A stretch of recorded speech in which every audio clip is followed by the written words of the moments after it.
Construction worker.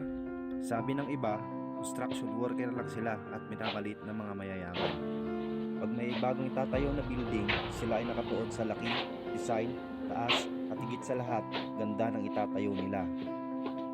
Sino bang mga construction worker?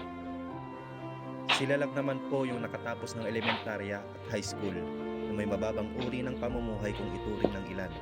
Sila yung nagtatrabaho sa ilalim ng tirik na araw o sa matataas at malalaki at delikadong building. Sila yung hindi iniisip na mahulog o mabagsakan na mabibigat na bagay sapagkat iniisip nila kung paano bubuhayin ang kanilang pamilya sa tamang paraan na walang inaapakan na tao. Sila yung kahit mahirap at mabigat na trabaho, umulan umaraw, tuloy lang sa pagtatrabaho. Pero maliit ang sweldo, tinitiis nila para sa pamilya. Ganito nila kamahal ang pamilya nila.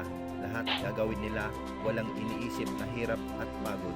Martilyo, lagari, pala, welding machine at iba pang gamit ang nagsisilbi sa kanila na ballpen. Sila yung madalas baon, sardinas, itlog, tuyo, payless, minsan chicheria, at asin na lang pero masaya na sila doon. Isa sila sa pilit pinagkakasyang maliit na sweldo at minsan kulang pa. Be proud dapat tayo sa kanila. Construction worker lang kung tawagin sila.